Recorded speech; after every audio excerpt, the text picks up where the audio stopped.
Hello, everybody. Good to see you this morning. Glad you are here to join me on the School of Fish art stream every Tuesday and Thursday morning at 11 a.m. Eastern Standard Time. And thank you to my folks over there on TikTok that are tuning in to watch. If you want to watch the whole thing on TikTok, you can find the Agents of Geekdom Network on all of your YouTubes and your Facebooks and your Twitches and your Twitters, and you can sign up there. You can click subscribe and notify me when the cool shows on Agents of Geekdom Network come on. And we got something cool happening just about every single day of the week. We got shows every night. We got Five Star Fridays that I'm on Friday nights where we run down different superheroes and stuff. And on my art stream School of Fish, we usually roll up brand new characters. We're going to roll up a brand new superhero today. We're going to use wheels that I've built with suggestions from my TikToks and my Facebook friends. And I've built a list of superpowers. I've built a list of power modifiers, accents, familiars. And after some input from some friends on TikTok and stuff, we even made a Wheel of Worlds, which is old cartoons that we love. And so now, instead of just creating characters that are going to go in my book Green Zone, we can create characters for, like, what would it be if it was in Thundercats? What would it be if it was in G.I. Joe? Um, Kyron Silva says, let's roll this new character up like a blunt. What up, Kyron? Good morning, man. Glad you could be with us this morning. While we're waiting for a few other folks to join in with us and stuff and catch up on what's going on, get done walking the dogs and whatnot, I figured I'd look at some of the characters that we've already rolled up on the show. This one here, Tygor, was to see what Battle Cat would look like if he was in the world of Thundercats, two of my favorite cartoons as a kid. This is a character we rolled up, got metal armor, biometal armor, and multiple limbs. So we ended up with this strong arm character here. Oh, look, little Sarah coming in saying, "Good morning, fish. Good day, Sarah." And Facebook user says, "Sup, big homie?" Tony Clapper, the clapback kid, the chat 'em up champion. Tony, that ass clapper. Glad he could join. He's one of my co-hosts on Five Star Fridays, and he's got his own show coming on tonight. What is it, Tuesday Night Clapback? It's cool. It's gonna have all the awesome characters from wrestling and stuff. uh let's see. AutoHD Tyler says, I hopped over from TikTok to Twitch. What's up, man? Thank you for joining. I appreciate it. Give us a like and a subscribe, man. Love having the Twitch fans over there. um let's see. Strong Arm's one of the characters we rolled up on the show. This one I rolled up the other morning just for fun. I got fire powers from an animal familiar, and way to go, man. Thank you for following. I really appreciate that. Let's see. Love your TikTok videos. Your art style is phenomenal. Thank you, man. It really means a lot. I really appreciate that. A lot of times it really kind of feels like we're screaming into the void here, but every once in a while you get a message from somebody that's like, man, you really inspired me to start doing my own comics. And that's what I want to do. I want everybody to get out there making stuff. Tony's out here itching for us to get to rolling, man. I'm trying to show some folks some of the awesome stuff we've made. Anyway, I rolled up power from a familiar and you get fire power. So then I had to roll for the familiar and I got giant, demon, frog, and spider. So we end up with this giant fire toad demon spider thing that gives you your fire powers. Let's see. Then we rolled up this character on the show the other day, and she's got water powers and uses them to fight and uh, deflect other people's attacks. She never uses it offensively. She only uses it defensively. You do inspire me. I write my own stories. I just got to find an artist to draw them for me. Good on you, man. It's tough. I did a whole series of TikToks like last year about looking for an artist. You can go back and find those and like what to look for, what to ask, things to keep in mind, all that stuff to help you pick the right guy for the job, because the wrong guy is going to make it difficult. Um, let's see. We rolled up this character on the show, and little Katie from over in Scotland colored it up for us. She did a colored version that was awesome that I actually like better than mine. But that character came out cool. This one I rolled up got telekinesis, mind control, puppet master, multiple limbs. Oh God, he came out so gross, and I absolutely love him. Good deal. I'm glad you saw those, man. I really try. I try hard to give the advice I wish I had had early on, and I've learned a lot along the way, and I'm all about sharing it. In this one, we mashed up Long Arm from Cops and like what would he look like in the Masters of the Universe world, and I decided to give him kind of a Mechanic style arm. I love the gadget characters and stuff in He-Man, the gimmicks that shoot water and all. Oh man, when you could pull that string on the back of Web Store and he'd go up the line, that blew my freaking mind as a kid. I had no idea how that worked, but I was dying to find out. This is just one I did the other day, inspired by the movie. Wanted to do my version of Kang and thought he came out pretty cool. I got a time lapse video on it I need to put out pretty soon. This one rolled up the other day, and I'm using the new chart now, also the new wheel with what cartoon do we want to stick it in. And I got size changing and winged flight bat, and then I got Inhumanoids. And if you're going to do the Inhumanoids, like you've got to do one of the monster villains. And I made it where when he changes size, he turns into a giant bat and then gets his bat wings and can fly and is going to destroy humanity. And oh, he came out so cool. Anyway, all right. That's what we got. That's what we've been doing. We are down a bunch of viewers now. All right. Now let's get to figuring out. Let's bring in the Tower Grayskull here so we can figure out how many powers are we going to do. Let's get the old six-sided out. Drop it in. Oh my God.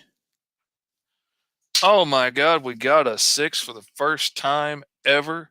I can't believe it. It only goes up to groups of 5, so we'll have to do that. Let's see, how many groups of 5 are there? 9. All right. So let's take our trusty old take our trusty old 10-sided dice and see what did we get. Oh, he didn't come all the way out of the mouth. I had to angle him a little bit for the camera. Oh, we got 10. Well, we'll just take 10 as 9. That'll work. That'll work fine. All right, so let's go down to the end. What is it? Oh, that's the wrong one. Superpowers. 5. Let's go down to 10 and see what is it. A mechanical genius with gravity manipulation, activate fight or flight in others. He can create light and control magnetic fields. Okay. All right. I'm already starting to get an idea here. Boys and girls, your Uncle Fishy's already starting to get an idea percolating here. Okay, we've got a mechanical genius. We've got a genius that's experimenting, and he does some kind of awesome experiment that ends up giving him the powers of gravity manipulation, creating light, controlling magnetic fields. The activating fight or flight in others would just, I think, would mean that this dude is terrifying. Oh, thank you. I appreciate that, man. I'm really proud of the tower. I worked hard on that. Let's see. Tyler says I'm getting half Iron Man, half MODOK vibes. Yeah, I'm thinking something tragic and scary too. Maybe Sigma from Overwatch, kind of gravity manipulation. Cool ideas. Let's see. We've got so much in that already. Let's go to worlds and let's roll up a world and see what world we're going to stick him in. And that'll really help. Please don't be Care Bears. Oh, MIB. Oh, here comes the Men in Black. I love the freaking MIB cartoon. If you have not seen the MIB cartoon, you are missing one of the best cartoons ever. They just hit it on every freaking cylinder. I loved it so much. And MIB cartoon had such cool characters in it. So this doesn't even have to be a human now. This can be an alien. Oh, dude, you're breaking my heart, man. You got to go see the cartoons, man. Oh man, I just recently watched him somewhere too. I don't remember if it was online. God, what was I think I had to pay to get them on like Prime. I think I might have streamed some on YouTube or something too that weren't really supposed to be there. Um, man, you have got to watch the MIB cartoons. Alpha is one of the coolest characters in all of cartoons to me. And I so just want to take Alpha and make him one of my characters because I love him so much. I'm not going to ruin it for you. You need to find it and go watch it. Oh man, absolutely, dude. Check it out. Come back and tell us what you thought it might be because I love it. Now, like it's in that 2000s vein. It's the animation is real quirky and look cool looking, and it kind of felt like they were trying to channel some of the comic book vibes without totally doing it without getting too far away from the movies. It was really cool. I really enjoyed it. Okay. Oh, I'm so excited now to do this in the world of MIB. Oh, this is awesome, baby. All right. Now let me pull up the Fishtastic Wonder screen here so we can see what I'm doodling. Um, Uncle Fishy had a bright idea today. I was going to pull out my big old screen that I used to use all the time before I got my fancy little tablet computer, and I was going to draw on it and just do it the way I used to do it because for those of y'all that have been watching for a while, I also share my office with my daughter-in-law and my grandbabies as the guest room, and they've been staying here for like 6 months. But sadly, boys and girls, today was the last day, and my wife is on a trip taking them back to Kansas, and I miss them. But I don't miss the fact that everything over here is sticky from little hands grabbing on it. And I went to use my tablet this morning, everything was working great. And there's a strip right down the middle where I have to hit to adjust things that doesn't work anymore. And I don't know why. I don't know if they hit it with something or I don't, but it's not working. And I can't even change the size of my pins without that little strip working. So, yeah, I'm in trouble. Super Smart Sarah says, I think the MIB cartoon is available on Crackle. Get on over there and crackle on it. Man, it's good stuff. All right. I am set up on my standard blue layer so I can draw away. And oh man. Okay, we get to do some cool, awesome alien dude. Um, all right. Let's see. I don't want to stick with a humanoid shape. I definitely don't want to do that. Because, why if you don't have to? And I'm not going to go with 4 or 5 digits. We're going to go 3 digits. Um, absolutely, man. Absolutely. I'm rocking it and I'm laughing at my own jokes. Oh, yeah. Gravity manipulation has so much potential for so much cool stuff.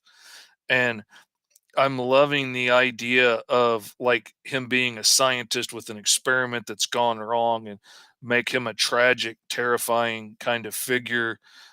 Uh, nothing ever said he had to be a hero. And especially if it was gonna be in the MIB cartoon, like, if he's not one of the human agents, he's gonna be a bad guy. And oh, this is gonna be so cool. Oh, you know what? I think he needs an extra little set of arms. Whoops. I think he needs an extra set of arms here for doing things like buttoning his coat and picking things up to hand them to himself. But Uncle Fishy wasn't paying attention and he instinctively gave him 4 fingers because, that's such a common thing to do. But no, we're not doing that. We ain't playing by your rules, cartoon world. We're going to go with a symmetry of threes. 3 arms down each side, 3 limbs anyway, which probably means he's going to need 3 eyes. So, all right, let's plan around that. Um, my first thought was to kind of give him a beak or something, but I'm thinking, going the opposite way and kind of have his head be sunk in a little bit, his mouth kind of sunk in a little bit, would be cool. Like, that's something that you don't see that often.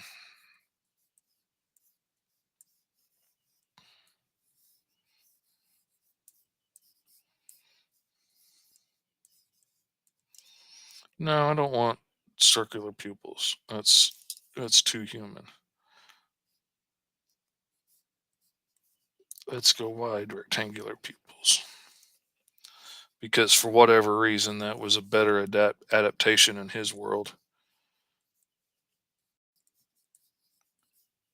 And okay, now if he's got light creation and gravity manipulation and oh man, there's so many powers when we had that big of a role. Um, and he can activate fight or flight, which I mean means terrifying. Is an easy way to hit that one. But control magnetic fields, gravity manipulation, create light. The create light is really throwing me. So what is up? There is Katie in from Scotland checking in this morning. Good morning to you. Glad you're here with us. Um, I'm thinking white hole. And Katie, for you that just joined in, we got 5 powers on this guy. Mechanical genius, gravity manipulation, activate fight or flight and others, create light, control magnetic fields, and he's in the world of MIB, the MIB cartoon, which I freaking loved. So we're making an alien scientist that was working on some experiment, and I'm thinking he's generated a white hole, and the device that generated it is now like embedded in his body. It enveloped him in the experiment. It enveloped the whole, oh yeah, it enveloped his whole lab, and everything got crunched into this white hole, and somehow he evolved out of it as a mix of man and machine, and because of his mechanical genius, and now has this white hole in him that is in very little control. And oh, absolutely, it's such a wild mix, but they mix together well. Sometimes we don't get good mixes. Sometimes we get, oh, here's oil and water and chocolate pudding, and yeah, do something fun with that. But this time we got something good. And so he's blended with his machinery and stuff. Oh yeah, we need to make him like some kind of rotten looking cyborg zombie, with like wiring and stuff from his laboratory fused into his body. And oh god, yeah, this is going to be so neat.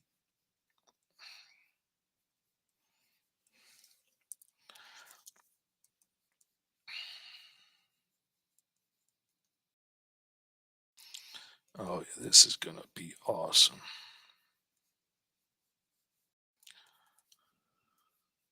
So Tony Clapper, if you're still there in the audience by any chance, you got any cool insights you want to give people about your new show that's going to be airing tonight on the Agents of Geekdom Network? uh, And for those of y'all that are seeing the live on TikTok, you can come over to Agents of Geekdom on Twitch, YouTube, Facebook, wherever you like, and follow along and get the whole thing and comment and stuff. Uh, it is an awesome place. Let's see. Sarah says, okay, it is available on Crackle until the end of March, and now I'm getting sucked into that instead. You're absolutely welcome, Sarah. You can thank me later. I mean, I freaking loved it like nothing else.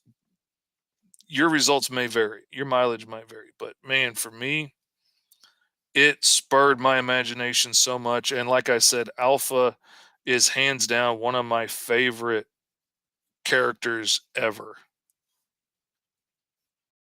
One little thing that you will see a lot in my artwork is I like to mix shapes and do mix weird shapes from different things in together.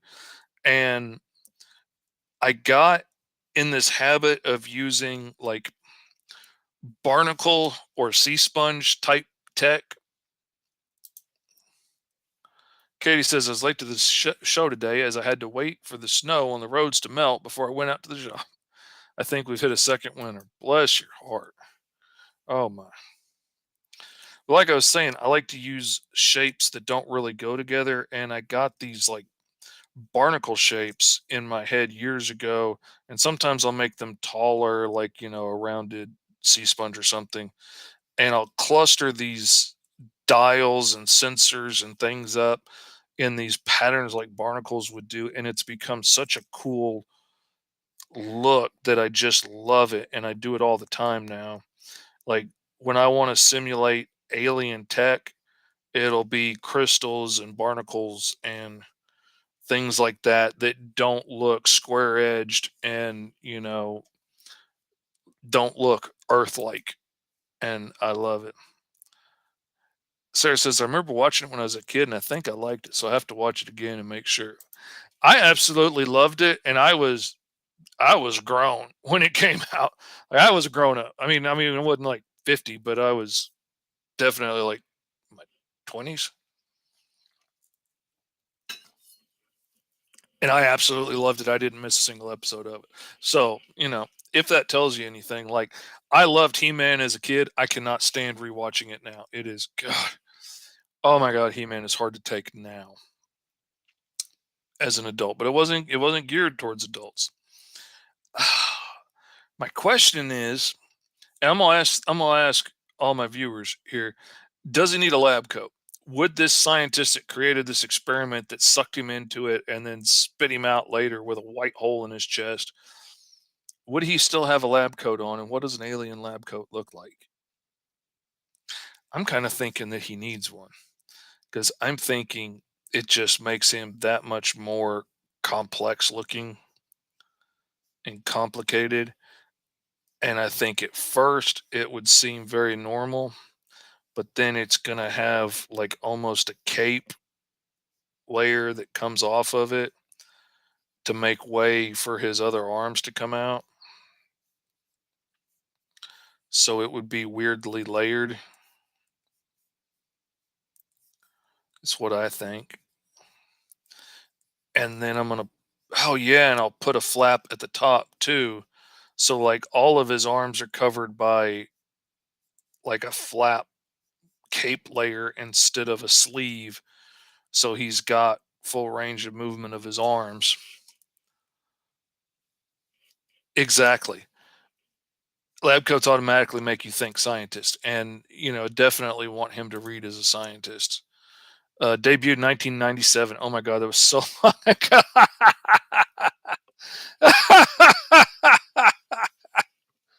Woo! Yeah, man, that was so long ago. I was married and like bought a house. There you go.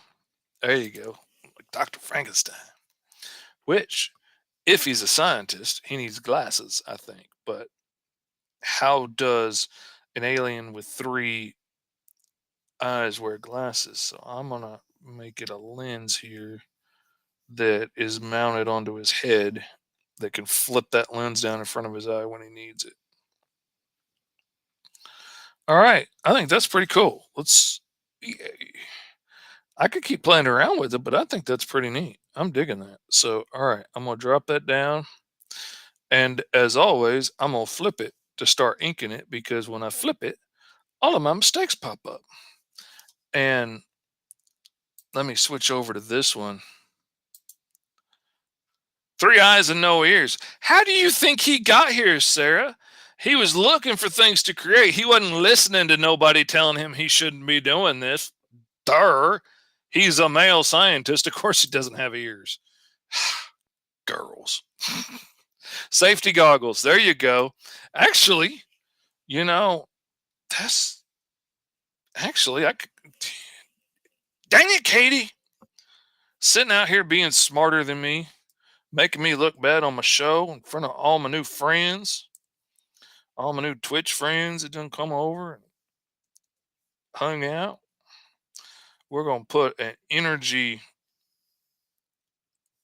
safety glass over him instead, and we're going to scrap the little lens. Whoops. We're going to have to use transparent ink if we're going to scrap it. Otherwise, we just coloring it in. And now that she's got me thinking about ears, I'm going to give him little ears. I'm going to give him a bunch of them. He still don't listen to nobody. He still ain't got no sense.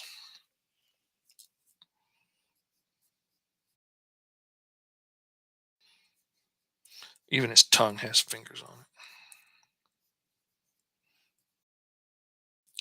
I'll give him little whiskers there. All right. Dang it, Katie, that was a good idea. Why you got to be smarter than me all the time? Katie can't help it. She's special. Like a goose tongue. Ugh. Only thing I know about goose tongue is it feels really weird when they come at you and you're trying to make them go away and they end up swallowing your whole finger and you get your finger down a goose's throat. Don't like that feeling. It's one of the many reasons I don't care for geese. Geese can be mean. Oh, something's dinging over there on the old TikTok. And again, for those of y'all that are happening across this live on TikTok right now, you can feel free to hang out and watch live. I can't really read any comments or anything because the phone's behind me filming. But if you want to ask questions, you can always go on to the Agents of Geekdom network on YouTube or Twitch or Facebook or wherever you like to watch stuff like that, and look for Agents of Geekdom, and School of Fish will be right there. Check it out. Come hang out. Ask questions of a full-time working comic book artist. And I love answering questions. I love hanging out and talking while I'm creating brand new characters. This one we just rolled up is being made to fit in the world of the MIB cartoons. So he's obviously an alien scientist. For those coming in late and just catching up, we rolled up a whole mess of powers like gravity manipulation and creating light and uh, controlling force fields and stuff like that. And so we made an alien scientist that had an experiment go wrong, and he created a white hole and it sucked him and his entire laboratory up into the white hole, and then later on spit him and all the equipment out, bonded together into one new being. And now his sole purpose is to try and feed this white hole that is in a containment chamber in his chest. And these are bits of his alien technology that are fused to his body, looking like Squidward's house. Because why not put silly things in there sometimes? It's my world. I can do what I want with it. Yeah, Uncle Fishy got to counting stuff up the other day because I knew I had some really cool sketchbook characters that I had designed that I wanted to be able to use in some TikTok videos and stuff, but they were in here on this computer that I didn't have a lot of access to with the grandbabies here. And so I came in the other day and started saving files and moving them over so that I could have access to them from anywhere, and got to counting up and realized I am now working on stories for my 63rd and 64th books that I've worked on. And I have created, like, this will be my 173rd sketchbook character that I've made up just basically, for fun or for TikTok or, to post on social media to potentially use in my book Screen Zone. And some of the characters that I y'all have watched me create in my TikTok videos and stuff have already ended up. They're going to be in issues 2 and 3 already. Um, yeah, I'm telling you, man, 173 characters. And like, that's just the ones I counted. That's not the ones in my imagination. That's not the ones in the actual book. That's just extra characters that I've drawn up and rolled up and things that I did, you know, to feed the TikTok machine and have new content to share. And so that's really something. Yeah, I wonder how I keep working as a comic book artist is because your Uncle Fishy's fast. That's why I call myself the fastest pen in indie comics.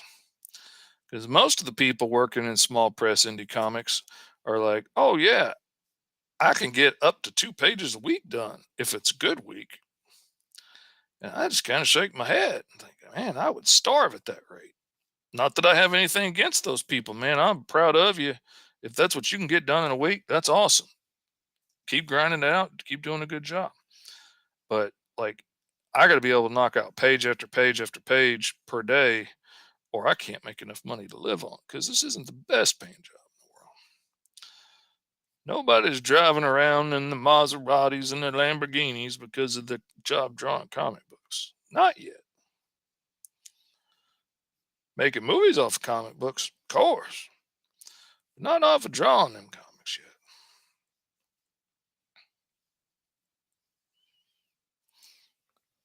So I got to be able to knock them pages out. But I love my job. I don't want to trade that for nothing. So I deal with the low pay.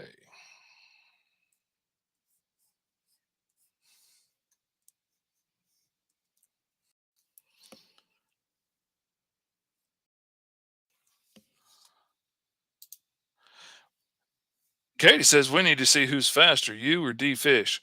I'm here to tell you, D is fast. I I gotta give her that. I watched her on the UHS show drawing characters on the spot, and she works like I do. She's very impressive in how fast she is, and and with like me with all of her years of experience doing this, she can do a whole lot of the work in the ink stage and stuff and not have to have it all penciled out perfectly first, which saves so much time. Like if I had to draw out all these knuckles and stuff first before I could go in and ink them, this would take me so much longer. And I would get, maybe a third of the books done that I get done in a year. Because that 63 and 64th books that I'm working on, that is only in the last 5 years that I've been doing comics full time.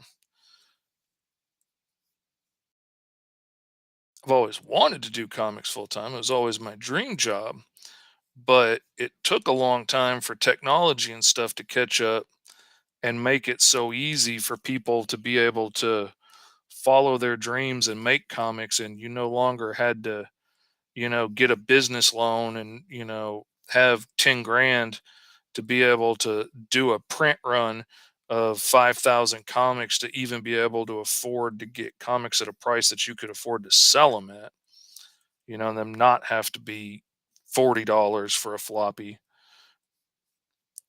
And then trying to find some place that would print them is next to impossible because, every printer I ever looked at had done comics once upon a time for one person and it didn't work out well, or that person didn't have their stuff together and hired them to print the job and then couldn't afford to pay for it or something. And so none of the printers I could ever find would even take a comic job anymore. Now there's all kinds of places you can send it to, and it's so much easier.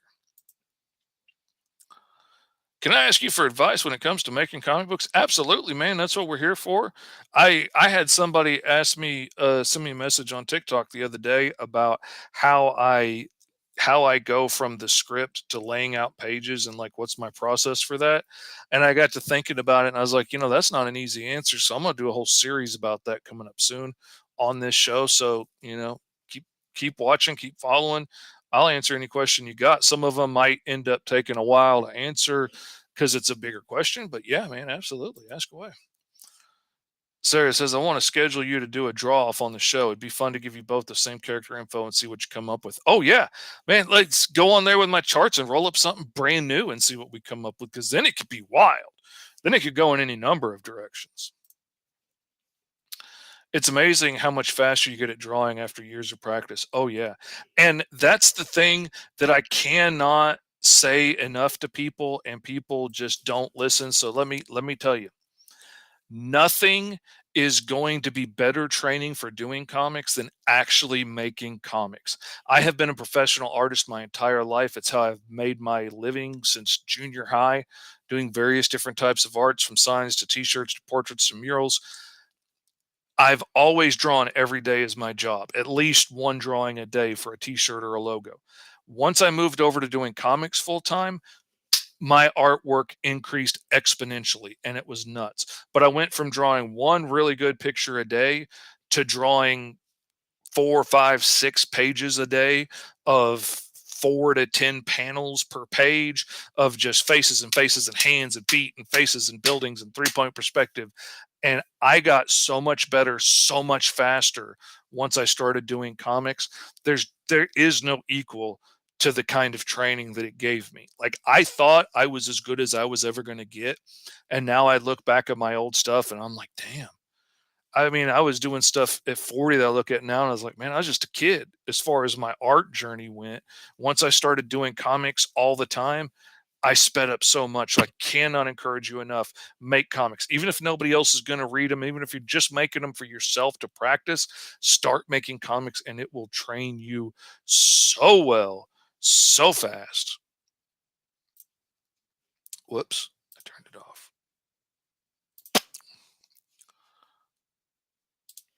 Sarah says, yes, exactly. I think it'd be a fun show to watch. Absolutely. Tyler says, I'm torn between starting the comics at the beginning of a timeline versus making character introduction comics. What's your opinion on that? Okay, let me ask you a question, Tyler. First off, are you talking about your dream passion project on these comics? Like, is this your heartfelt deep story that you love that you're wanting to start on? Because that's instrumental right there. That makes a big difference. Yeah, my dream passion project. Yep, these are my babies. Okay, here is my advice. We're gonna go back to full screen Fishy because your Uncle Fishy loves you, and I'm gonna tell you this out of a loving heart. Don't start on your passion project. Like, don't start with that because that's not the project that you want to screw up on. And you are absolutely going to screw up on your first few comics. We all do. Like, it's nothing against you. I screwed up on mine. You look at my first stuff, it's so cringy. And I packed so many freaking words in. It looked like freaking Bible verses in there. It was so packed with stuff. Yeah, do short stories, do little short things, get the feel for telling stories in this format, get the feeling for how to tell stories on the page, how to handle speed and drama and emotion in little things. You can do Mary Had a Little Lamb set in outer space. You can do Little Red Riding Hood, fighting off a horde of zombie werewolves, like whatever idea you want to do, you could take and do something short, do 4 pagers, do 8 pagers. There are always people looking for short stories to put in their anthologies. If you keep it to a multiple of 4 pages, you will find numerous people that would love to publish it for you and get it out there to fill up their books. Start working on little stories first. Get your feeling for those mechanics and then move on to doing the projects that you really love. Like, I'm doing Green Zone, my own story right now, that follows along a group of superpowered new recruits on the police force in a world where it's illegal to have superpowers. This is not my first book by far. This is like my 40th book, 35th book or something that I've worked on, but this one was all me, my writing, my artwork, published by Freestyle Comics, available at fsknow.com. Um, Even that, like, 30, 40 books in and starting on my own series, even that is not my passion project. That's not the story I've been working on for 20 years that beats in my chest every minute of every day. That's a story that I love deeply and I'm having a lot of fun with, and I could be happy telling for the rest of my life, but it's not my passion project. I'm using this to get my feet wet in self publishing with my own title, help build an audience and get people in, say, hey, Fish does awesome stuff. Let's check this out. So I can get the audience in and then share my passion project. So I'm living this advice. I'm not doing my passion project of the time traveling, dimension hopping barbarian that I want to tell. That's super complicated and has 20 years of lore built into my head and all these complicated timelines that circle around on each other. And it's the kind of book that you can go back 10 years later and look at the first issue and be, oh, I didn't even realize that was in the background. Like, that's what that book is. And I'm waiting still to put that out, get my feet wet, get all these kinks out, get the audience built up, get people used to knowing I put out quality work and I hit my deadline. So when I do put out my passion project, they're ready for it. They know they can expect good stuff from me. And that's my advice. I'm thinking about doing a comic for the story I've had in my head, but I take so long to draw people and getting the likenesses right. It's intimidating. It absolutely is intimidating. It is. I hands down, it is intimidating. I remember the first time I started to work on a book for somebody else, and I was like, God, I got to get all these likenesses right. I can't get close. Like they have to look like the same person panel to panel. And he had all these women in the book, and I don't really draw a lot of women. I don't have any problem drawing women now because I draw them all day long every day. It doesn't I don't even think about it.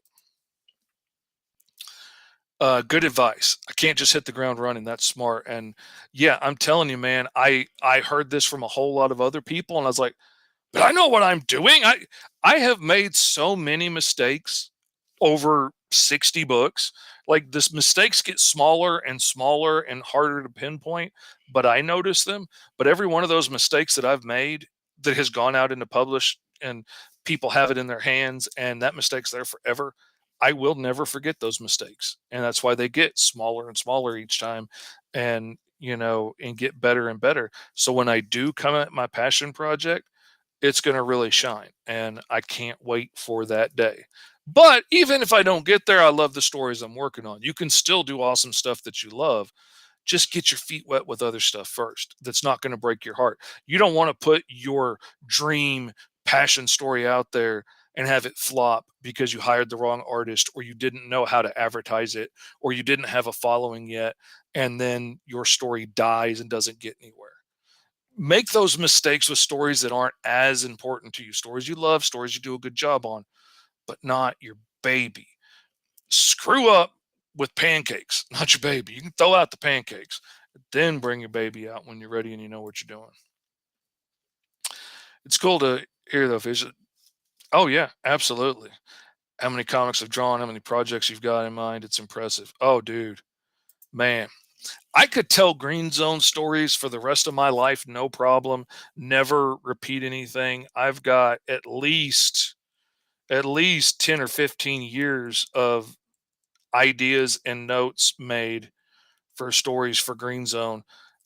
And it's not my baby story that I love with all my heart. I love Green Zone. And like I said, I'm happy to tell it forever. Wouldn't bother me one bit. I could be known as the Green Zone dude and that be it, and I would die a happy man. But I've got 10, 15 years of stories for it laid out. And that's not counting the probably 10 spin-off stories that I've got that I would like to do once I build up enough of an audience.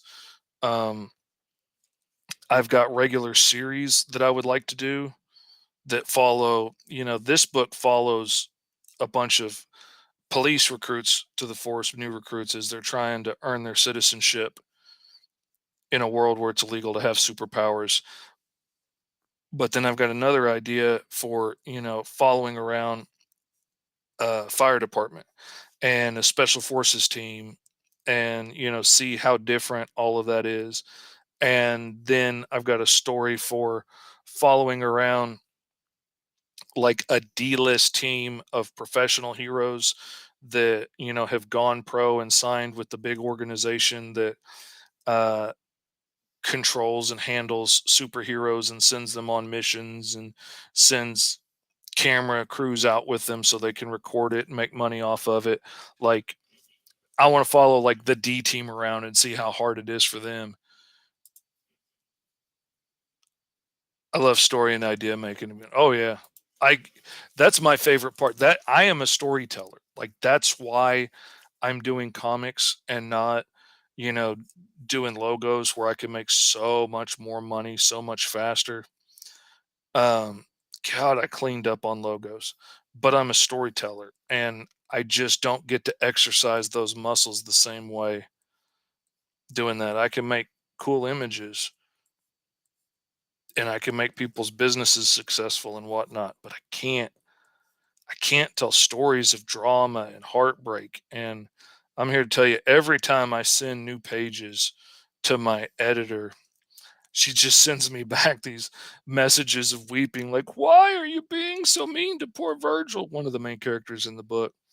And I love that she's so invested in the character that I created out of nothing that, it breaks her heart when things don't go his way. And they never go his way right now. And they're not going to for a long time.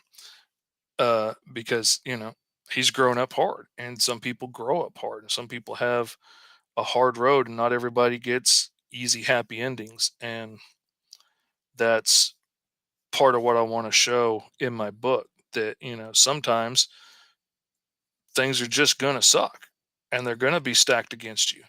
Are you going to give up and lay down and die, or are you going to keep marching forward even though it sucks and it's not fair? And you know for those of y'all that don't know, I mean, I know most of my regular viewers know and my close friends know and whatnot, but I have Tourette syndrome, and I've got a very severe case of Tourette syndrome, which often leaves me unable to walk or talk or see, all kinds of fun things like that. And and I spent years in a very abusive marriage where if she got mad at me because I was ticking too much to go to a family function, I just wouldn't get fed for days. And it was brutal. And I spent years like only being able to see out of one eye and work one thumb, but I spent all my time online with my phone talking to people online, encouraging them and uplifting them, even though my life sucked. But I could either sit around and say, "Oh, I can't walk, talk, or see, or feed myself. My life is over. I should just die." Or I could focus on the things that I could do. And I was still a good friend. I was still smart. I was still kind. I was still generous. So I could spend my time online talking to people and, being a good friend. And so I did that. And, it was a great time that I thoroughly enjoyed. Oh, see, Tyler knows what I'm talking about. He's got ADHD and autism like me. He said, "I want to be like Uncle Fish." I appreciate that, Tyler. Good on you. My passion project, Katie says, has been developing since I was 15.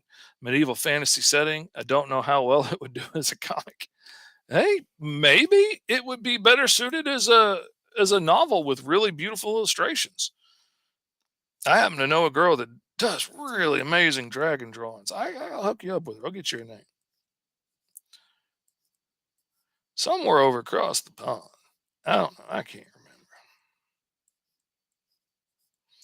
She does awesome stuff. Everybody talks about it. Tyler says, "You're a cool dude. You very much so an amazing inspiration." Well, I appreciate that. Thank you very much. The inspiration thing always tickles me. Once upon a time, I had a TV show reach out to me and they wanted to film me for England.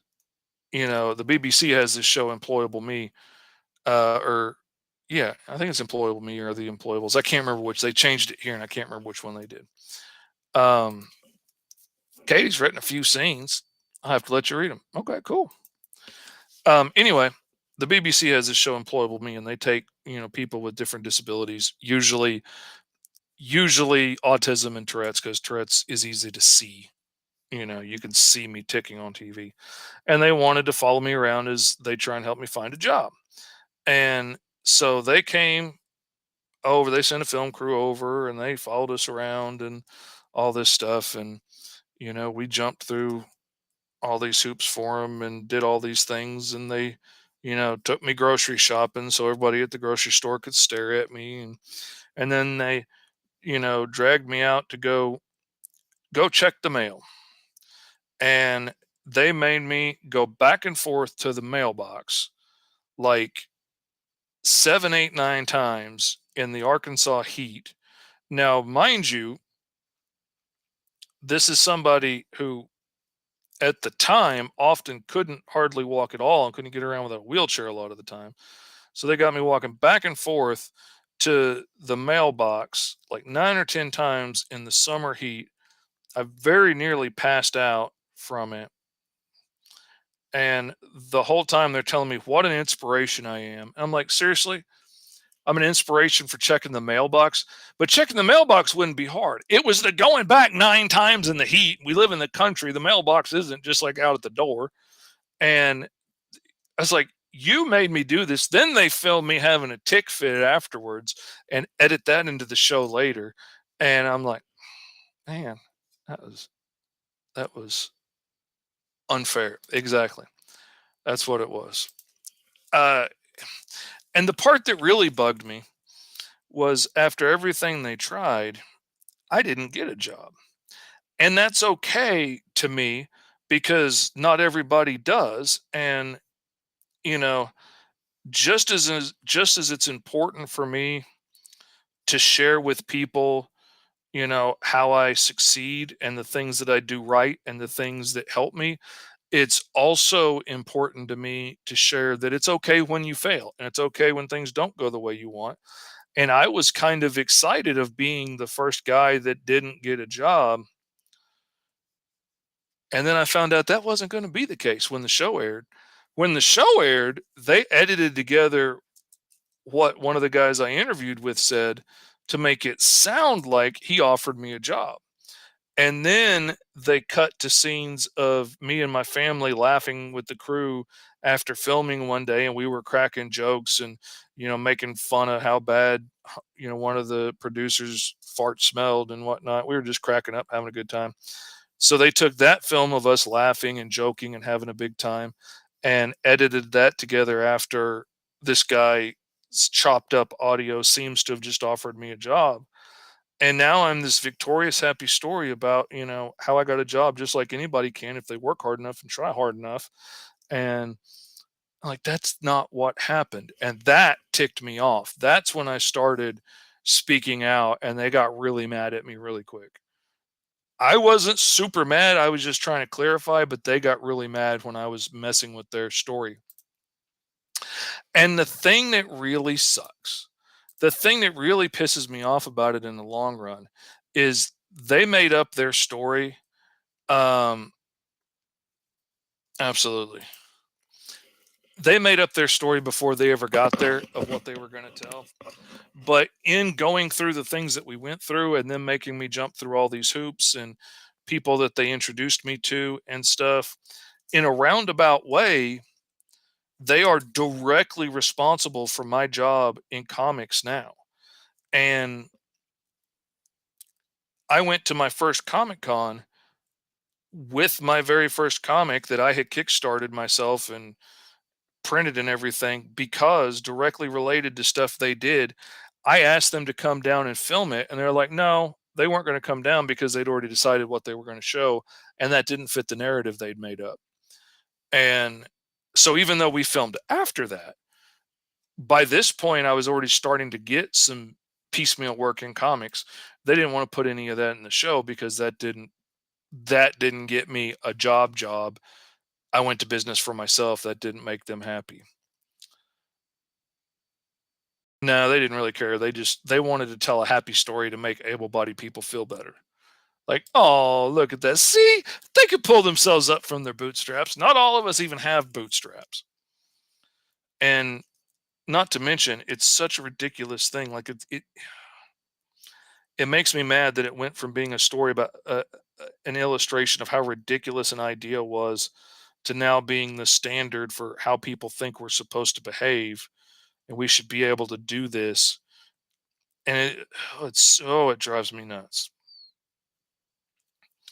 But that's a lesson on semantics, and you don't want to get your Uncle Fishy started down that rabbit hole, or I'll never stop.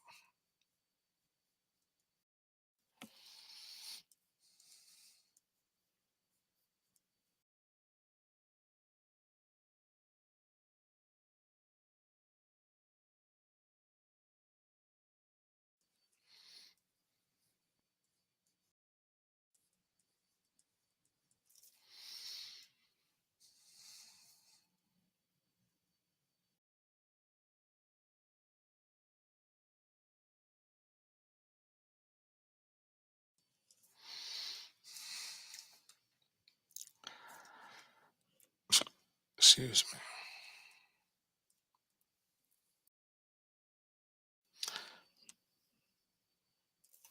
me. Yeah, that TV show was a pain.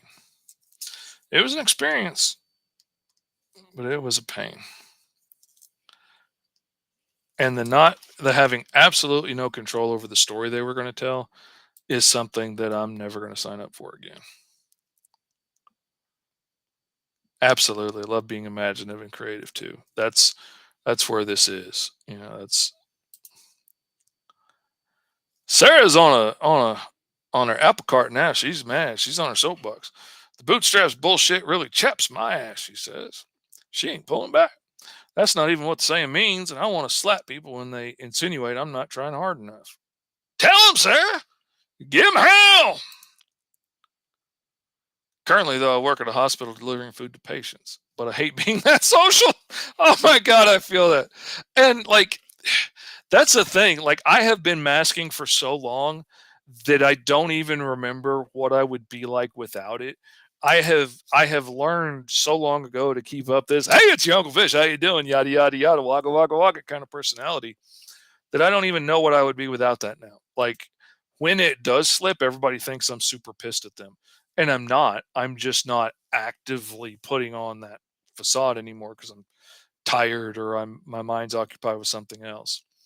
It's probably got some anti-benefits agenda to say that everyone can work. Absolutely.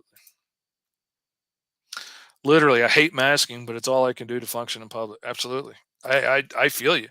Like, I had no idea that I was autistic or had ADHD or even had Tourette syndrome when I was young. So, like, I didn't have any excuse per se for why I was so weird. And so my only choice was to try and fit in or suffer for not. And so I did the best I could to fit in, and I learned to mask really quickly. And now, like, I watched this lady on TikTok talk about um the process of unmasking and how, she's taken all this time to strip away all these fake parts of herself and now she can genuinely be her. I don't even know what direction I would be heading in. Like, I don't even know. It's so foreign to the life I live now. I just kind of stay where I'm at. Yep. Conforming to people would like you. It's sad and hard. Absolutely. It is. I feel you on that one. Pretty sure I have autism and ADHD too, and it's only recently I'm becoming aware of how uncomfortable I am when I'm around a lot of people. Oh yeah, like my wife literally just got diagnosed with ADHD like a week or two ago, and she's all heartbroken and her life shaking. I was like, I thought this was obvious. Like, you got piles of stuff everywhere. You got baskets of stuff everywhere. If it's out of sight, it doesn't exist to you. Like, this all seemed pretty clear. I was sending her videos all the time on TikTok thinking like, "Oh, here's something that might help you get better use out of this or, hacks other people have learned."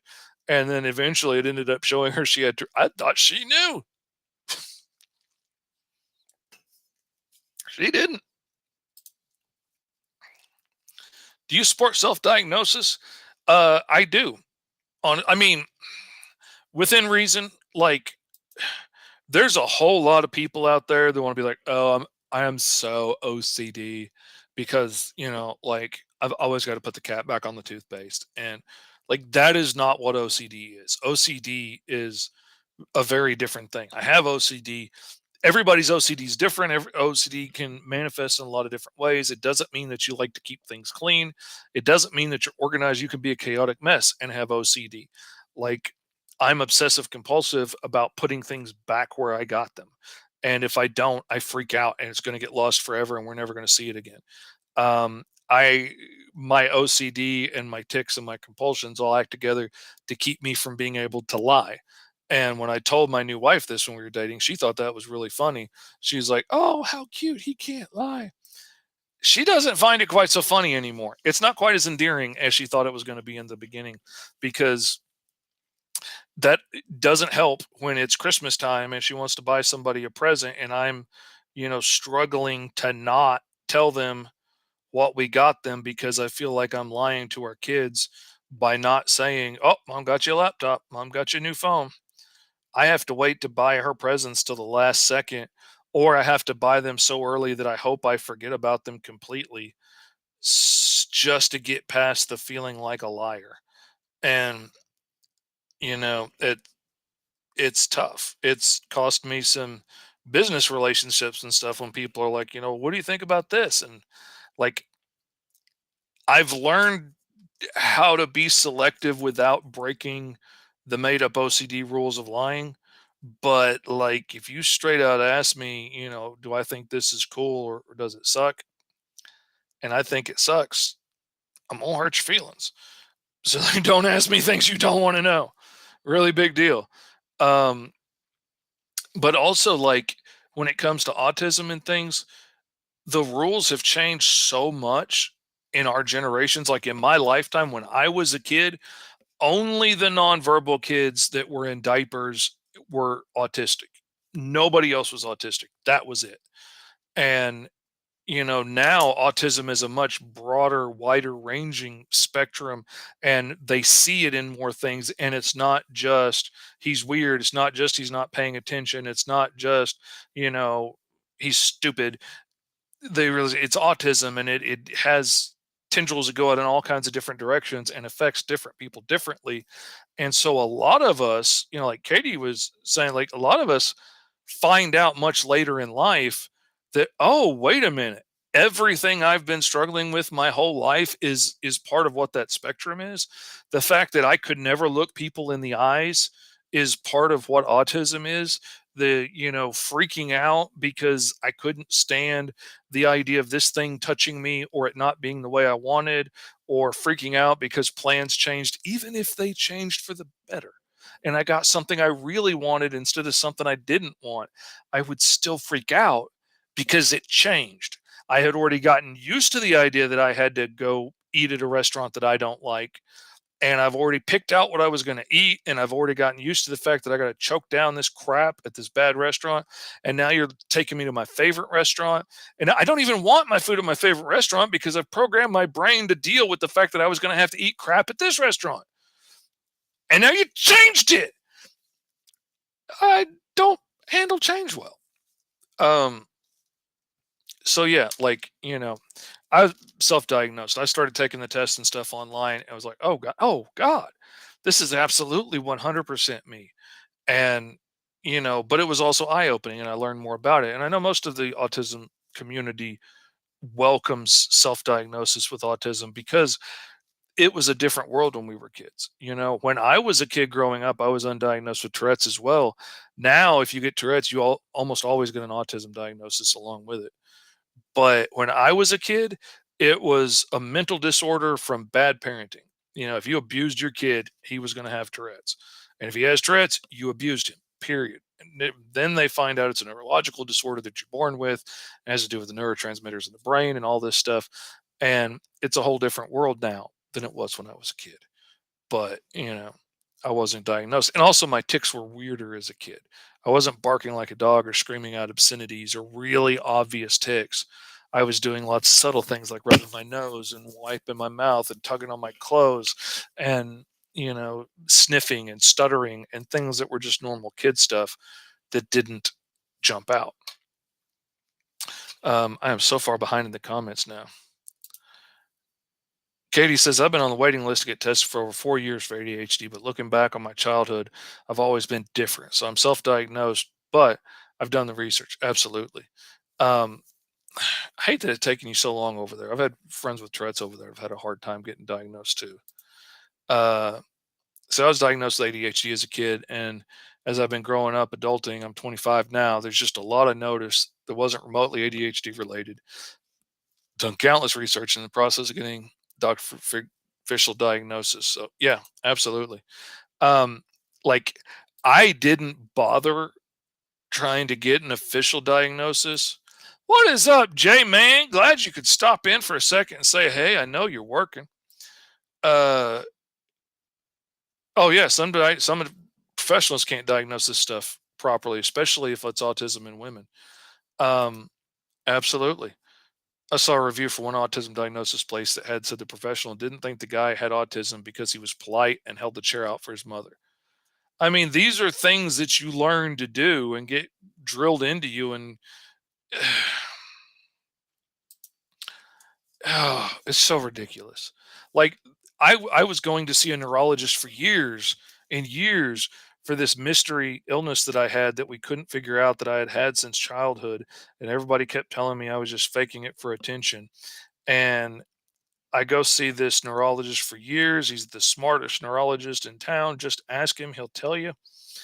And finally, he diagnoses me as faking it for attention because all of my drastic tics that I had, I didn't scream, bark like a dog, or scream out obscenities.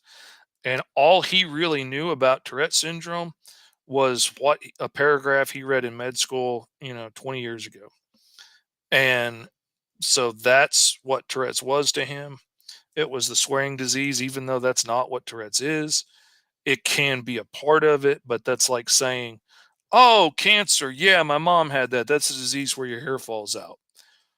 Well, I mean, sometimes that could be no, no. My mom had it. I know that's where your hair falls out and you die. But, but no, that's not what it is. But you know, people love shorthand. They love something easy to understand. They don't care if it's right. Oh, Uncle Fishy getting deep on here today. Look at me go.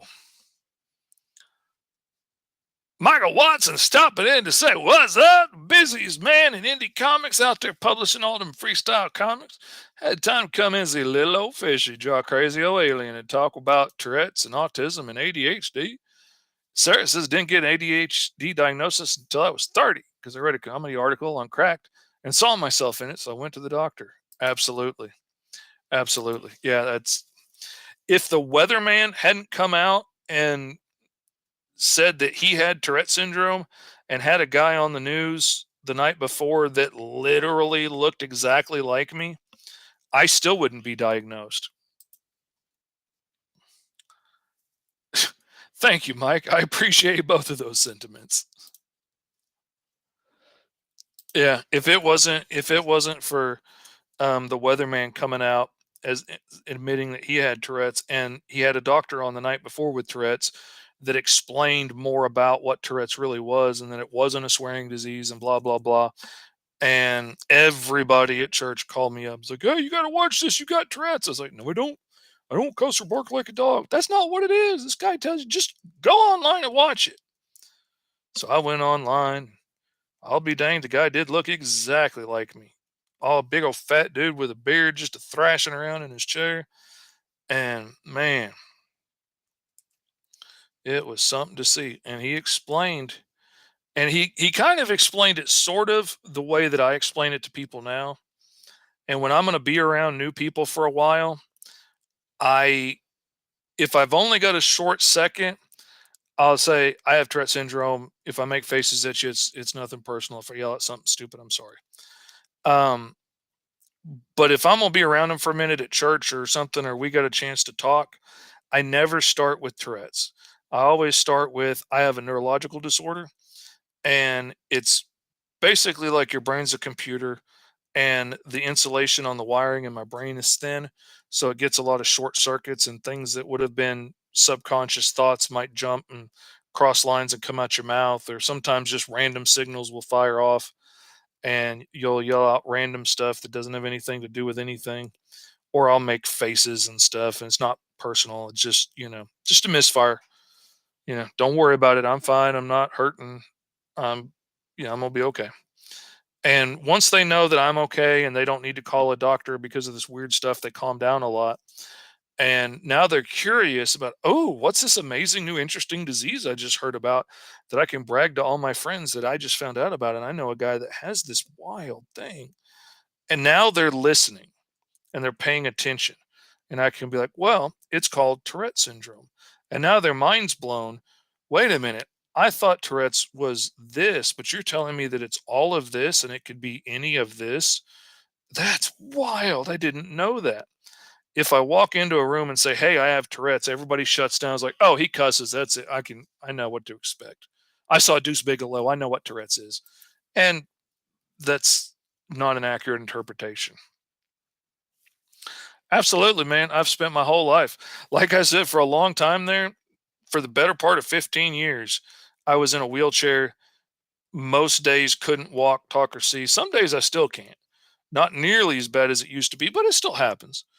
Um, but um, anyway, I couldn't do anything else. I couldn't talk. I couldn't even talk to my kids in the house most of the time.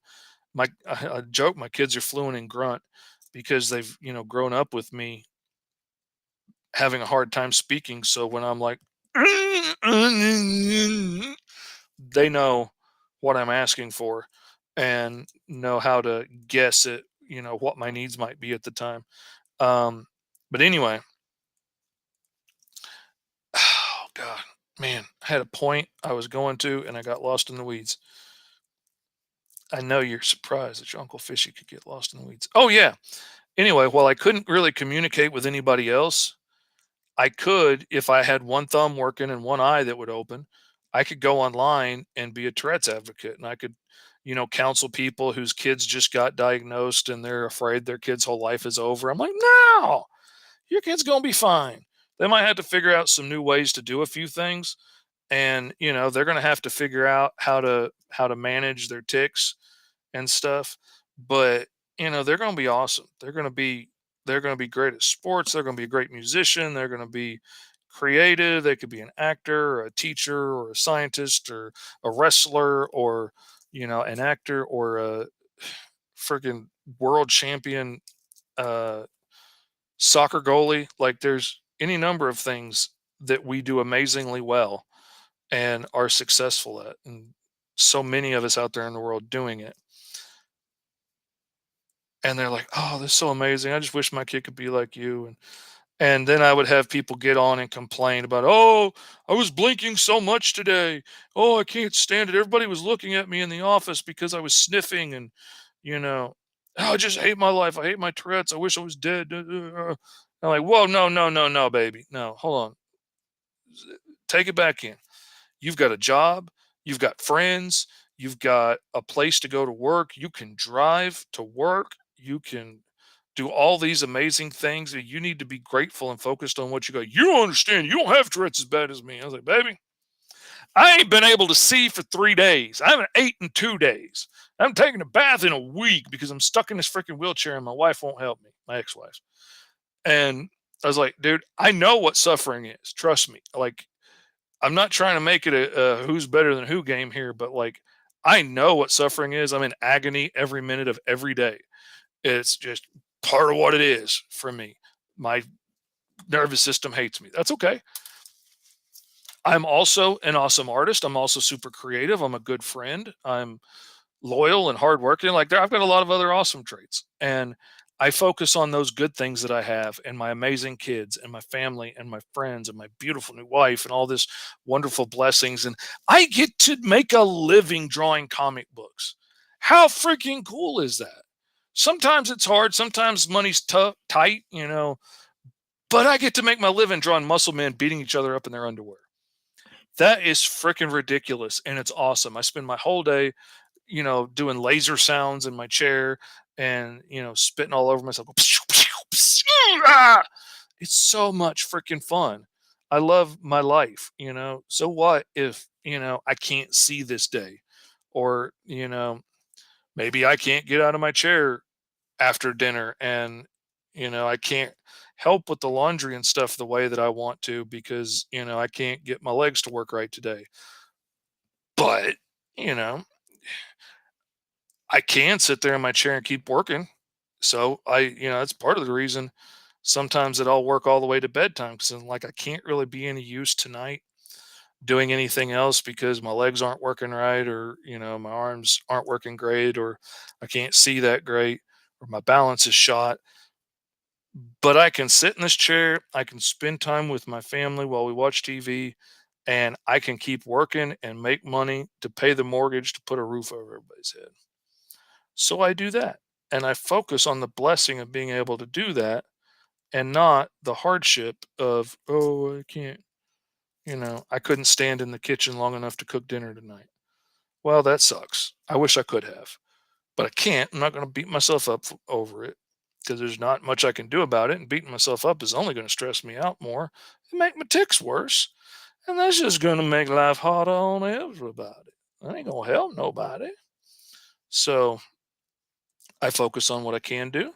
I focus on something positive in my life that brings me joy, like my sticky grandbabies, or my beautiful wife, or my amazing new stepkids. And I focus on those things and get busy doing stuff I can do and quit worrying about the stuff that I can't. Get busy living or get busy dying, Red said.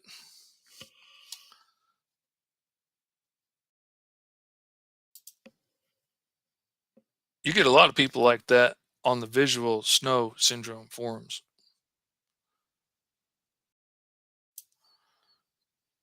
People think they definitely know what autism is because Sheldon on The Big Bang too, and it's so dumb. Oh yeah, like while he was playing Sheldon autistic, there's a lot more to it than that, and there's a lot of people that don't act anything like that. I've got a lot of autistic friends that act nothing like him in various directions, you know, and it's become very easy for me to spot them. And I know the best part about the job is you're passionate about enjoy. Absolutely, man. I have so much fun doing my job. And that's the best part about it. That's why I do this instead of logo design. I could make per hour what I make per day if I went back to logo design. But then I'm always working with amateurs that have never hired an artist before, and it's just so stressful. And everybody's happy till they show their friend, and then their friend doesn't like it. Now it's no good. And it's such a headache. I'm always working with professionals that know what they're doing, and I love my job. I'm so happy at the end of the day, and that is worth so much to me. Katie says neurodivergent people can spot each other a mile off. That's why we run in packs. Absolutely. Like I find I made one of my friends because we were at a huge party at this church, and I saw him sitting by himself at a table with a stack of board games, hoping somebody would come over and play with him. And he brought these board games as an icebreaker because he doesn't know how to break ice. And so he was hoping somebody would come over and play with him. I could see that from across the room, and I could see nobody's going over to play with him. So I was like, all right, this is my buddy for the day. He's now one of my best friends. We hang out a lot. I love his family. Like we've been over to dinner at each other's houses. Like he is my friend. And, because I was like, hey, he needs somebody to hang out with. And turns out he's really awesome. He can be kind of a lot sometimes, and he can get really close up in your face when he's talking, and he can talk really fast sometimes. But I love him, man. He's my bud. Do you take commissions for any more comics too, or no? Yeah, sometimes. Like I've just booked a book or two here recently, and have a couple other people hinting around about doing something this summer. I'm trying to leave room to do my own Green Zone books, but also I have bills that have to get paid. So that's the odd balance of being a self artist. Yeah, we get pretty good at spotting around. I can't necessarily say what kind of neurodiversity someone has. But I can always tell when someone has some flavor to it, absolutely. And they're usually pretty fun people. Every once in a while, they're not, but most of the time, like I worked with this one guy, Mean John is what they called him at work. And he was in charge of our shipping at the same sign shop where I met Ellis James. of I ain't hung up about it fame. And the first time I had to take a job out there to him is like, my boss was like, okay, you need to take this package to John in the back for to ship it. Tell him I sent it. He's going to be mean to you. Don't take it personally. That's just the way he is. I was gonna be mean to me. And I walked back there and I was like, hey, are you John? Yeah, what do you want? And I was like, yeah, he was so pissed off that I'd interrupted him. I was like, Vicky sent me with this box. And he's like, oh, well, I guess I have to stop everything and ship that now. And he snatched it out of my hand and starts cussing under his breath and goes to work. And and I remember being so grateful that she warned me, because if she hadn't warned me, honestly, young Fishy probably would have took a swing at him for talking to me that way. Because I wasn't good at reading emotions either, but I knew that was aggressive. And if he was being aggressive to me, for those of y'all that don't know your Uncle Fishy very well, I used to not be a very nice guy. I mean, I was undiagnosed autistic and Tourette's and all this stuff. It was challenging growing up. And then I found the thugs in my school, and their social interaction was really easy to understand. The meanest, toughest guy wins. And I was bigger than everybody else. So after I knocked a couple people on their butt, I'm suddenly in charge. Awesome. I learned really well how to communicate in that arena. And at this point in my life, when I got challenged at something, I tended to slip back into the motives that I know work, and punching his teeth out is something that I know would put him in his place and put me back in charge. So I almost swung, but she warned me, and I'm trying to learn and grow. So I was like, okay. And over time, I learned that's just the way he talks to everybody. But I also realize now, looking back, he was so hardcore autistic and so in his little world. And anything that changed his world threw, just overturned his apple cart and threw everything into chaos for him. And that was very overwhelming for him. And he grew up also undiagnosed in a world full of people that didn't understand him. So, he's always been an outsider and been hated and looked at as wrong. And no matter how hard he tries, like he would try to grin at you, and then nobody likes him and everybody looks at him weird. So he quit trying to grin at people. And he just never could figure it out. But he also never was given the tools necessary to learn how to figure it out. And, I was a little luckier, I guess, than him. I learned to mimic things really quickly as a kid. It was tough, and at some points I get in a lot of trouble because I would just mimic the people I was around, and it didn't matter who or what they were or how old they were. If I was hanging around a bunch of teenagers, I would suddenly start acting way too old for my age. Or if I was hanging around a bunch of 5 year olds, I would start acting like a 5 year old and get in trouble for being some kind of weirdo. And I'm like, we're just, playing pretend and, making sandcastles and stuff. I didn't know why it looked creepy to, have a 12-year-old kid hanging out with a bunch of 5-year-old girls building sandcastles. I was completely unaware that that was weird. Um, so it gave me some trouble, but, I got really good at mimicking the people I'm around. And eventually it started to pay off, and I learned better how to imitate this language that I didn't know. And, you know, and I'd walk up. I often equate it to trying to learn French by just imitating it. Like you're just surrounded by people that speak French, and you're like, okay, bonjour. Ah, bonjour. Comment allez-vous? Like, oh, he said something back. I don't know what it means, but he said something. So I'd walk up to people and be like, I heard somebody else say, hey, did you see the game? So like, hey, did you see the game? Oh yeah, man. How about them hogs? And they start talking like, I have no idea what you're saying, but we're having a conversation. So cool. I'm gonna try and fake my way through it.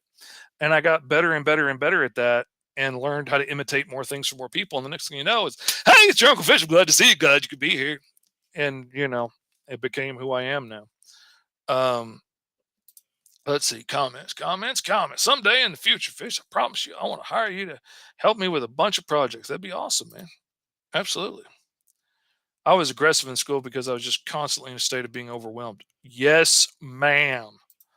I, yeah, I got in a lot of trouble for that too. I was constantly overwhelmed and overstimulated and would get myself in trouble. And I had a really bad problem with seeing something on TV and thinking that, well, okay, that's the way people treat each other. When they did that on TV, the laugh track ran and everybody loved it. When I do it in real life, all of a sudden I'm going to the principal's office and getting switches. It was not fun. And it took me a long time to figure out I can copy a lot of things they say on TV, but I can't copy the things they do on TV. Because, the Three Stooges slapping somebody, that's going to get you an assault charge. The throwing desserts in somebody's face, everybody's not going to be like, fish, and start laughing. They're going to get mad and you getting your ass whooped. And like, I had to figure all this stuff out the hard way. And yeah, it came with some aggression. I can guarantee freaking to you. Um, Goodness gracious, we've been going an hour and a half. I was always trying to keep it to an hour so my grandbabies could get in here, but my grandbabies don't stay here no more, and it makes me sad now that I said it out loud. What do y'all think of the MIB mad scientist that got sucked into his own machine and now has a white hole generator buried in his chest? What do y'all think? Did he come out cool? Does he look like he's from the world of the MIB cartoons? SCK says, I also had issues with stuff like this is okay on TV. Why is it not okay when I make that joke? Absolutely. Thank you, Katie. Thank you, Tyler. I appreciate it. Now, the real question comes now that I don't have to hurry out of here for the grandbabies and I've been on for an hour and a half. Do I stay on for another half hour and throw some color on him, or do I cut it here and color it myself later on? The fact is, it would be easier for me to just go ahead and color it now, and then I don't have to take time out of something later to do that. So we're going to do that, and we're going to see what it does to the analytics. It may screw everything up, and I may learn my lesson that I got to get out of a hard hour, or I may learn that this needs to be a 2-hour show. I don't know. Sarah says he looks fabulous. Tyler says, color it now. Katie says, 2-hour show. All the BBC shows are 2 hours, she says. Feels like it anyway. I got a half hour to watch colors. All right. Here we go. Majority rules, baby. That's what I say. Whoops. Pushed him right off the screen. All right. Oh, we got to think of a cool name for this guy. Like it needs to be alien sounding, but it needs to be something easy enough to say. Like it'd be funny to be like Dr. But like I'm not spelling that. I'm not repeating that. Like that it's funny, but it's not doable. Um he needs a cool name though. He needs something something cool, something poppy, some doctor something. Oops, silly fishy. I was doing some inking and I have my area scaling set to negative on my selection tool. So it's selecting inside this area, which is really fun when you're coloring or inking, but it didn't work so well when you're trying to select an area to fill. All right, I am selecting everything outside of the character right now, all the little blank spots outside of him, trying to make sure that they're all got. And then I'm going to let me shrink this down so y'all can see what I'm doing with the tools a little bit better. Then I'm going to come down here to my selection bar and I'm going to click invert selection. So now everything that's him should be selected on a new layer underneath that line art. And I'm going to, yeah, let's make it purple. What the hell? Let's see what that looks like. And we're going to paint it purple. And then we're going to come in and see where we miss spots. Okay, we missed lots of little spots.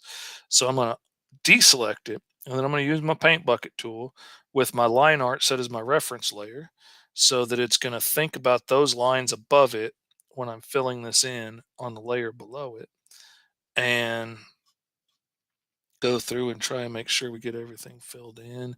I'm going to paint some transparent in here where that wire sticks out. That's the problem with putting all the little doodads and details is it ends up making a lot of little things that you got to go back and fill, but it's okay. Now I'm going to use my fill selection tool. Nope, that's a frickin' circle. That's not the lasso fill. Silly fishy. Tricks are for kids. There we go. And if you're wondering, that is a tick that I picked up from a friend of mine, which you do. It's just one of the weird things that we do. We get around each other, we set each other off like crazy, and you can pick up a tick from somebody and have it be a permanent friend, which to me is kind of like, uh, you know, a memento that never goes away that reminds you of your new friend. Katie says, Dr. Elgram. There's an idea. That's not bad. I don't think purple's the right color though. I don't think that's the right vibe. Let's go a little more reddish, purpley. See what we get here. All right, now I'm gonna set that to to lock the transparency, and now paint the whole layer. I kind of like that a little bit better as a base color for him. Um, okay, I'm gonna unlock the transparency because I see another spot that I missed. Whoops, my computer's getting hot. I need to. I really need to clear off the memory on this thing. I have way too much stuff on here, and it's wearing down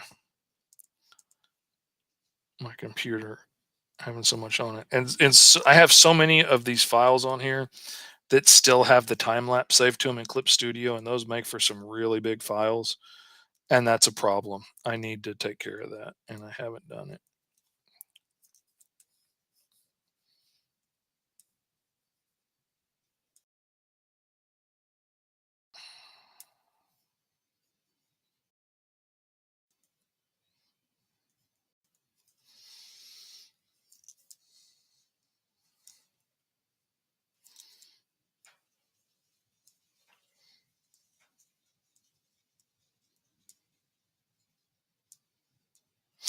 Whoopsies. Undo. Undo. All right. I took the lock transparency layer off. Katie says, I have about 500 gigs of photos on mine. I need to clear it out too. I bet you do. Katie takes a lot of photos. Katie sends me a lot of awesome photos with all kinds of cool textures that have ended up in some of my drawings. Like the bat guy that I rolled up the other day for the Inhumanoids. I keep saying it wrong. For the Inhumanoids world. Dang it. I did I used one of the pictures of grass that she had sent me from one of her walks and used it as the fur texture on that. I was really proud of the way that came out. You'd even see some of her concrete textures show up in the back of 5 star when it comes out.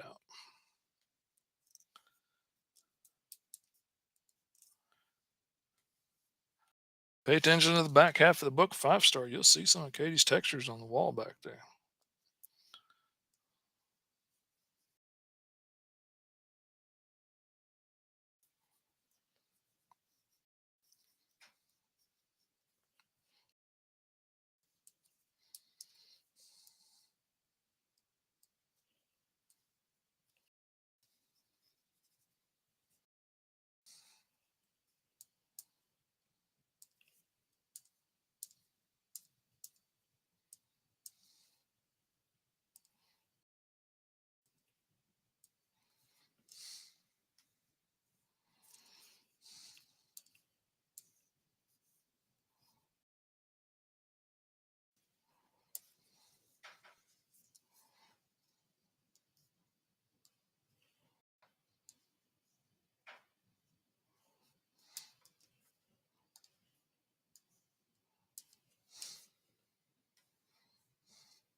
And again, for those of y'all that might still be streaming live on TikTok, just out of curiosity, if there's anybody there now, you can watch my whole live stream on the Agents of Geekdom network on all the different places that you can watch streams on, like your YouTubes and your Facebooks and your Twitches and such as etc etc etc. And you can go over and give us a like and subscribe. You can follow along. You can go over there and ask questions and stuff in the forum where I can see them, like Tyler's been doing today. It's been really nice having him join along. I really appreciate him hopping in. It has been a fun interjection to the conversation.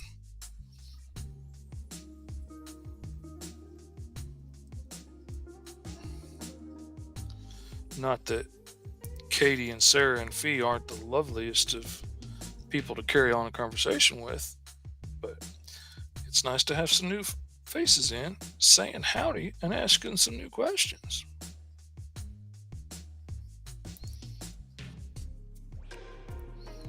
And Katie and Sarah can ask interesting questions, but they also work for one of the hottest comic book small publishers out there, so it's really kind of unfair. They're already on the inside of a cool spot.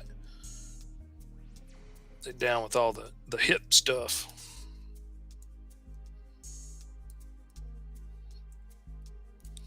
Constantly in the process of getting jiggy with it, as kids will do these days. Nope, it didn't work. I thought I'd take a shot.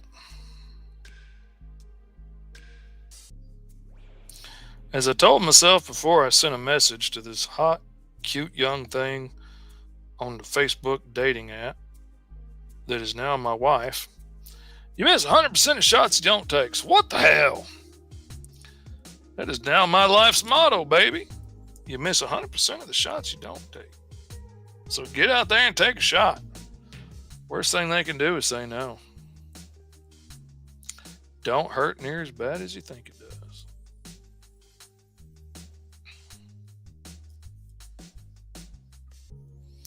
I'd rather hear no than never try at all. Risking that no got me a wonderful wife that is the kindest, sweetest, most generous person I've ever met in my life. I would not be blessed with her by my side, cheering me on every step of the way, and not trying to tear me down, if I hadn't been brave enough to take a shot. So take a shot, baby. Make that comic book. Write that story. Start that TikTok account. Whatever it is, take a shot. Worst thing can happen is, they say no, you fail. That's all right. Pick yourself up, try again. The only difference between the people that succeed in life and make millions and the people that never do and sit on their couch for the rest of their life is being willing to be told no, pick yourself back up, and try again.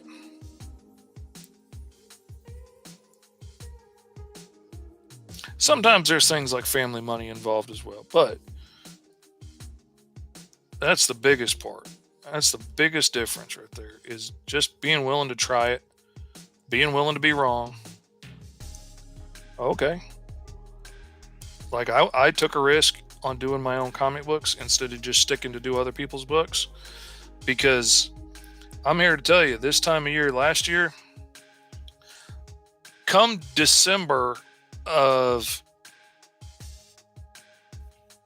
2020, December of 2021, I had the whole next year already booked in prepaid work, money sitting in PayPal that people have already paid, waiting for me to do their books. That was a nice feeling.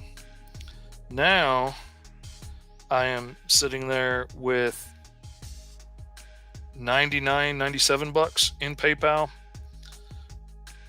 for the next cover that I gave somebody a deal on because he's a friend and has helped me out with some stuff. And that doesn't feel as nice as having all that money in the bank felt. Ready to go. I knew I could just work as hard as I wanted to and get those jobs done and move that money over to my account anytime I wanted to. And that was very comforting to me. And I don't have that now. But I had to take a risk on myself and try to do my own stories and see if I could make that work and make enough money to survive on doing my own stuff. And it's worth a shot. I'm worth taking a risk on. And my wife supported me in it. So we're trying it. I may end up having to go back doing other people's books again. And if I do, that's fine. That is a wonderful second place. Don't mind that at all. But I got to take a shot on me because I'm pretty cool. And I got some pretty cool ideas, I think. And I can knock them out fast. So I'm going to bet on me. You can bet on me or against me, but I'm going to take a shot on me. And so far, every time I have bet on me, I've been right. So I'm going to keep trying. That's what I'm going to do.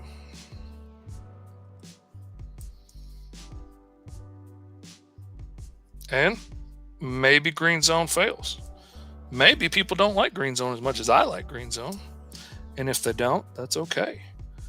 I can always pivot and tell one of the other 100 stories I have going in my head right now, which will hopefully lead up to doing my passion project one of these days.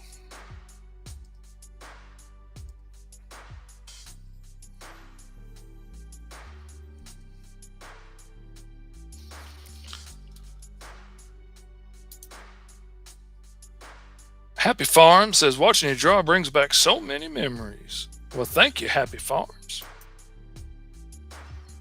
Sometimes working on other people's stuff can inspire a lot of ideas too. Oh yeah, man, reading other people's stuff, watching other people's stuff. Man, there's so many times I'll be reading somebody else's book or watching a show and get inspired to new ideas.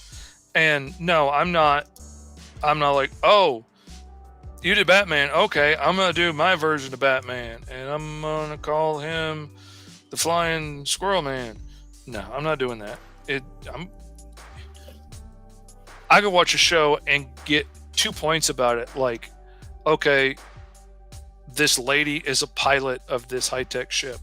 And that can be the thing that spurs me off down my own rabbit hole of new ideas and, takes me in a weird direction. It has nothing to do with the show or what the show is trying to do or tell. But little bits of it inspired me. Or somebody's antagonistic relationship with somebody, can spur me to like, oh, what if that happened here?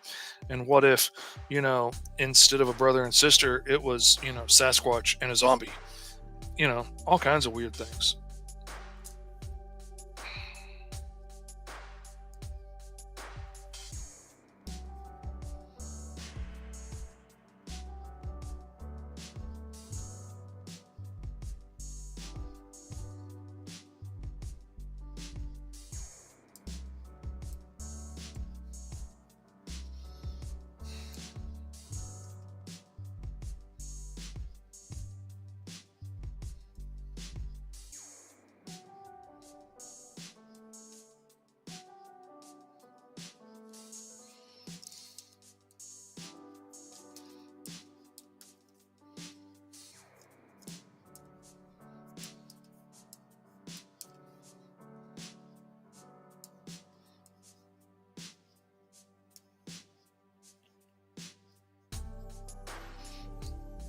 I love these tools in Clip Studio. It is such a handy program. I cannot brag about it enough. And I'm not paid to do that. I'm not sponsored. I just freaking love this program. I think it's so handy and so well designed. I cannot brag about it enough to people. Try to encourage them to go out and get it. Because I just loves it.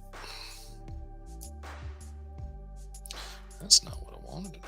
I wanted to select it. So I can come over here and get a brighter color of it. Here we go.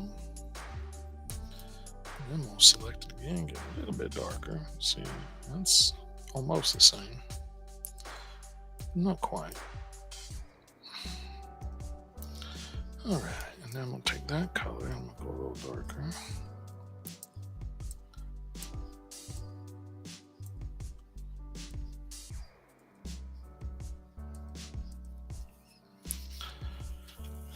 There we go. That's looking pretty alien, I think. Here comes the Men in Black. Scooby Doo and Scrappy Doo.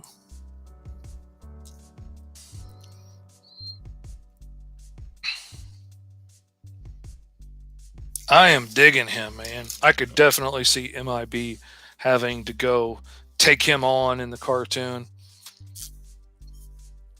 Oh yeah, and oh, dig it, baby. The accident that created him happened like 15 years ago when this planet came within orbit of this black hole and he was trying to experiment on it and created this tiny white hole and sucked everything in. And now mysterious things are happening in his lab coming up to the uh, anniversary of his death as the planet is coming back into sync with the black hole. So the MIB goes to investigate these ghost stories of weird happenings, and it's quantum entanglement stuff of him trying to come back.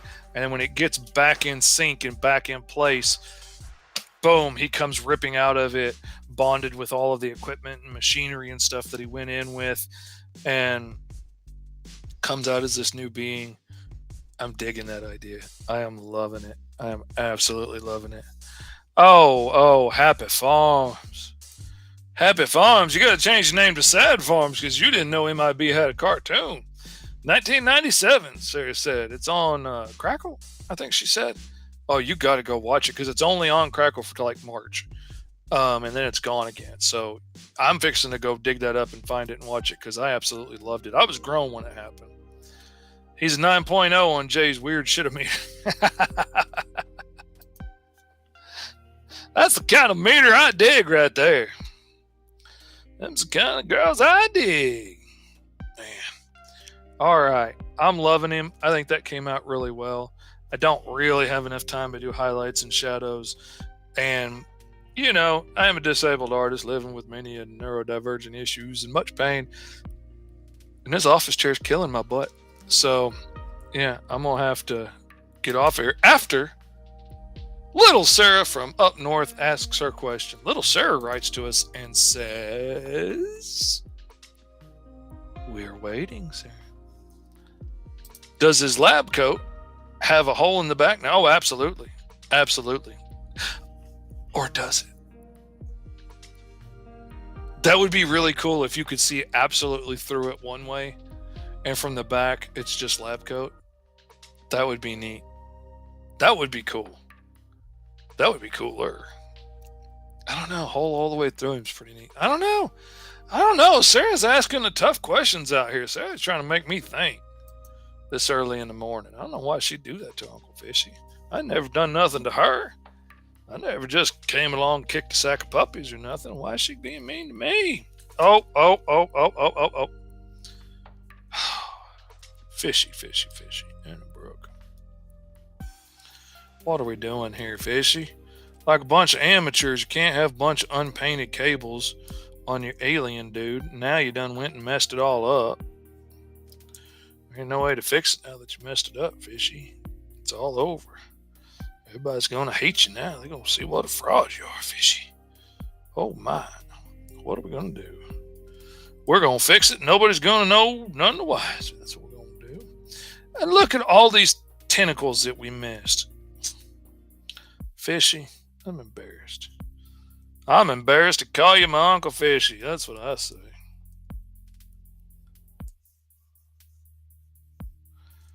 Sarah says he's talking crazy talk. He must be starting to get good.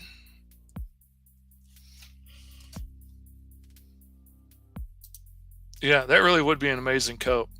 And then I want to see somebody have to cosplay that. Walking around with a TV on their chest to show what's behind them. I don't know how you don't have more trouble with that. I never managed to close up on all my inks right. Oh, yeah. I'm so bad about that. And this is me trying hard to close them all because it makes painting it so much easier. And I still miss stuff all the time. I absolutely love the little square fingernail claw thing sticking out everywhere. And his little tentacly mustache and his little square ears. I gotta admit, I dig this dude. I would like to do something with him. He is cool. And I do dig a good alien. And I got a barbarian story someday. I might be able to stick this feller in right there.